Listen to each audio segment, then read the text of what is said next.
I always believed life changes slowly, one step at a time, one season after another. But I was wrong. Sometimes life changes in a single minute with a single sentence, or with a knock on your bedroom door at 6 a.m. on a Sunday morning. That morning, my daughter-in-law, Melissa, stood in the doorway with a strange smile on her face, a smile I had never seen before. Her eyes were shining, almost trembling, as if she was holding a fire she could barely control. "Good morning, Linda," she said, her voice unusually cheerful for someone who hated early mornings. "We need to talk. Right now." She didn't wait for me to answer. She just stepped inside my room, as if she already owned the place. I was still sitting on the edge of my bed when she dropped the first bomb. We won the lottery. $55 million. My breath caught in my throat. I blinked, surprised, then almost laughed. But her face wasn't joking. My heart started racing. $55 million? My son and Melissa? My family? But I didn't even have time to react because her second sentence came like a punch to the chest. "And now that we have our new life, you need to leave this house. Today." Just like that. I felt the floor disappear under me. I felt my chest tighten. I felt the world tilt so fast that everything blurred. This was my house. My husband and I had built it 25 years ago. My memories were in these walls. My life was here. And now my daughter-in-law was kicking me out. Because of money? I didn't know it then. But that moment was just the beginning. The truth behind their win. The lies they told. The betrayal they hid. And the plan they tried to pull on me would destroy everything I thought I knew about my own son. And in the end, I would uncover a secret that would turn their victory into the biggest downfall of their lives. Before all of this chaos, before the lottery, before the lies, I actually thought Melissa was a blessing. When she first walked into our family, she was soft-spoken, polite, and always smiling. She would bring me flowers on holidays, help with dishes, and insist on cleaning the table even when I told her to rest. I used to tell my friends I was lucky. My son chose a good girl. She's kind. If only I had known. But back then, life felt stable. My husband had passed away years earlier, and my son, Mark, had moved back into my house with Melissa, just for a few months. Those few months became 3 years. I didn't mind. I loved having family around. The house felt warm again. The kitchen smelled alive. There were footsteps in the hallway instead of silence. But over time, I started to notice small things. Moments that didn't feel right. Like how Melissa always stood between me and Mark. Whenever we argued about the bills, even though it was my house, she acted like every decision needed her approval. Or how Mark slowly stopped eating dinners with me. Stopped asking how my day was. Stopped sitting with me in the evenings like he used to. Or how Melissa would roll her eyes when I mentioned my husband's name. She didn't like hearing about a man who had built this house long before she existed. Sometimes I wondered if she resented me, because I reminded her the house wasn't hers, that she and Mark were guests. Still, I never imagined she would do more than complain silently. I never imagined she would plan to push me out of my own life. But things started shifting, subtly at first. Whenever I walked into the living room, their conversation would stop. Their phones would flip upside down. Their whispers would fade. Something was changing. Something was building behind my back. And it wouldn't be long before the truth came crashing into my life, like a storm I didn't see coming. It began with their financial desperation. Mark and Melissa had massive credit card debt. Melissa's online business had failed. Mark's job hours were cut. Their fights became loud enough that I could hear them through the walls. Accusations, blame, fear. I remember one night clearly. I was in the kitchen making tea when I heard Melissa shouting, "I'm tired of living like this, Mark. We need money, not someday, not soon." Now, her voice cracked with frustration. Mark tried to calm her down, his voice shaky, tired, defeated. "We'll figure something out," he said. But Melissa wasn't having it. "We have nothing. Nothing. Your mom lives comfortably because of this house, and we're drowning." I froze. Her words stung in a way I never expected. I had never denied them anything. I cooked for them, helped them save money on rent, even paid some of their bills. Yet she hated the fact that I was stable while she was struggling. The resentment had been growing quietly behind her smiles. Then, things escalated. They started buying lottery tickets. Lots of them. I'd see Melissa sneaking scratch cards into her purse, receipts stuffed into drawers. Quick, nervous conversations between her and Mark. Every weekend, I'd hear the same thing. "This is it, Mark. This could change everything." I thought it was just desperate hope. A fantasy. Something they used to cope with real problems. But the truth was far more calculated. Melissa wasn't buying tickets just for fun. She was studying the lottery. Timings, patterns, store locations. She was obsessed. She believed she could beat the system. And sooner than I expected. One of those tickets actually hit. But the moment they won, they showed their true faces. The morning Melissa said those words, I honestly thought she was joking. "Leave? Move out? Immediately? From my house?" I stared at her, confused and still half asleep. "What do you mean, leave?" I asked. Her smile widened, cold and sharp. "We're millionaires now, Linda. Mark and I don't need to struggle anymore. We don't need this." She waved her hand at the room as if it were trash. "This house is too small, too old. We're buying a mansion. We're starting fresh. And having you here will only complicate everything." My voice cracked as I whispered, "But this is my home. You can't just throw me out." Melissa crossed her arms. "You don't own it anymore." My chest tightened. "What?" She smirked, enjoying the devastation spreading across my face. "I convinced Mark to transfer the deed to both of us last year. Remember that paperwork he told you was for refinancing? Well, it wasn't." My legs nearly gave out. I grabbed the edge of the dresser to steady myself. The papers, the ones Mark had begged me to sign, saying it was just a banking update. I trusted him.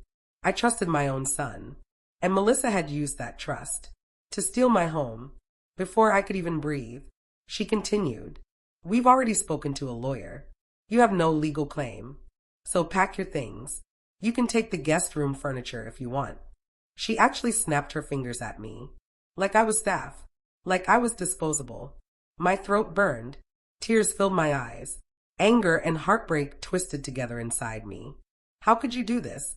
I whispered, not to Melissa, but to my son, who was standing behind her silently. Mark didn't look at me. He stared at the floor, shame on his face. "Mom, it's better this way," he muttered. "Don't make this difficult. Don't make this difficult?" He was allowing his wife to kick his own mother out of the home she had built. Melissa clapped her hands once, impatient and irritated. "You have until tonight." Then she turned and walked out of my room, as if she had just done something noble. I sat there, numb, hurt, lost, betrayed by the two people I had opened my home to. But I didn't know that their betrayal was only the beginning. And I didn't know that fate had its own plan, to turn their victory into ruin. When someone wins the lottery, you think the first place they go is the lottery office to claim the prize. But Melissa didn't want me anywhere near the process. She didn't want me overhearing anything.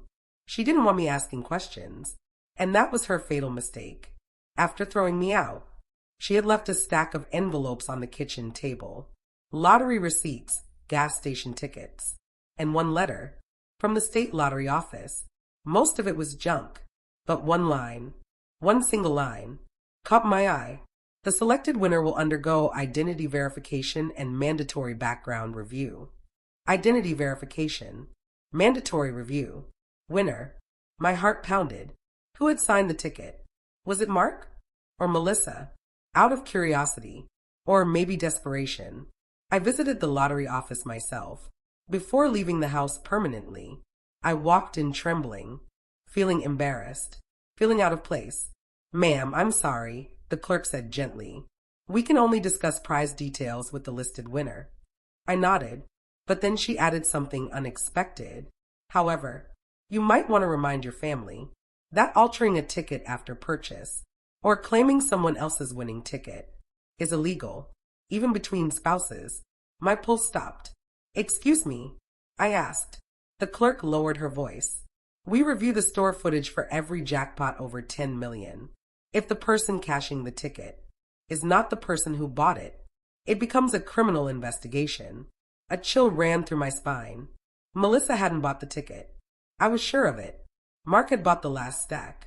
I remembered seeing them in his jacket pocket, the night before they claimed the win. So if Melissa tried to put everything in her name, if she tried to kick me out, using a house that wasn't legally hers, if she forced Mark to sign everything over, then there was something here I could use. Something big. I walked out of the lottery office with a fire in my chest I hadn't felt in years. They thought they had won. They thought they had crushed me. They thought I was helpless. But they didn't know. That greed leaves fingerprints. And Melissa's fingerprints were everywhere. I didn't confront them immediately. No. I waited. I watched. And 3 days later, a storm hit. One that Melissa never expected. It started with a phone call. I was staying with my sister temporarily when Mark suddenly showed up. Pale, sweating, shaking. "Mom, I need help," he whispered. His voice was cracking. "What happened?" "It's Melissa. They told her she can't claim the prize alone. The footage shows I bought the ticket. And because the deed transfer wasn't done legally, the lawyer said the house is still yours." I froze. "The house still mine?" "She lied to me, Mom," he whispered. "She said the paperwork was handled. She said the ticket would be hers. She said once the money arrived, she would leave me." My breath stopped. "What?" "She was planning to divorce me," he said, tears forming. "She wanted the house, the money, everything. And she wanted you gone, so you wouldn't interfere." He broke down, falling into a chair, hands covering his face. "I messed up, Mom. I trusted her. I hurt you. And she never even loved me. I should have hugged him. I should have told him it would be okay. But betrayal is not erased by tears." Before I could respond, Melissa stormed into the room, slamming the door behind her. "Mark," she screamed, "you're ruining everything." She didn't even acknowledge me. She went straight for him. "You told her, didn't you? You told your mommy everything." Mark stood up slowly. "I'm done lying for you." Melissa's face twisted with rage. "You stupid, useless. I built this life. I made us rich. Not her. Not you." She pointed at me like I was dirt. "This woman doesn't deserve anything. She's been living off you for years. She's a burden. And you're choosing her over $55 million. Mark didn't shout back. He didn't argue. He just said, quietly, "Money didn't change you, Melissa. It revealed you." The room went silent. Melissa's eyes went wild. As she realized her plan had collapsed completely, she lunged toward me, but Mark blocked her path. "You need to leave," he said. His voice was calm, firm, final. "For good." The ice in Melissa's eyes cracked. She grabbed her purse, knocked over a chair, and screamed, "You'll regret this. Both of you will. Watch me." And with that, she stormed out, slamming the door on her own future. After Melissa left, the truth unfolded piece by piece. She had planned everything. The lottery obsession, forcing Mark to buy the tickets, getting the deed signed deceptively, pushing me out, claiming the money alone, filing for divorce immediately after. Mark had been blinded by fear, by stress, by manipulation. And I had been hurt deeply, betrayed by the person I raised. But sometimes, pain creates clarity. We recovered the house. The fraudulent deed transfer was voided. All legal officials confirmed. Melissa couldn't claim the prize without Mark. And because she had attempted to manipulate him and forcefully remove me, she lost any chance of touching the winnings. In fact, once the investigation concluded, the jackpot was officially registered, under Mark's name alone. He didn't celebrate. He didn't smile. Instead, he came to my room one evening, sat beside me, and whispered, "Mom, if you want, we can sell everything, donate it, or build something meaningful. I just want us to fix what we lost." I looked at him for a long time, at the boy I had raised, at the man who had made mistakes, at the son who had found his way back. "We'll be okay," I said softly. "Money didn't break this family. Choices did. And now we choose better." And for the first time in weeks, I felt peace return to my heart. This experience didn't just change my life. It taught me truths I wish I had learned sooner. 1. Money doesn't change people. It reveals who they really were all along. 2. Trust is precious. Never sign anything blindly, even with family. 3. Silence can be more dangerous than shouting. Pay attention to what people do when they think you're not watching. 4. Betrayal hurts, but it also exposes truth you need to see. 5. Forgiveness is possible, but forgetting is not required. In the end, I didn't lose my home. I didn't lose my future. And surprisingly, I didn't lose my son. But Melissa lost everything because she valued money more than people, and her $55 million victory became the very thing that destroyed her life. As for me, I'm rebuilding, stronger, wiser, calmer. And every morning, as I drink coffee on my porch, I look at my home and smile because I'm still here, because I survived, because betrayal didn't break me. It woke me up.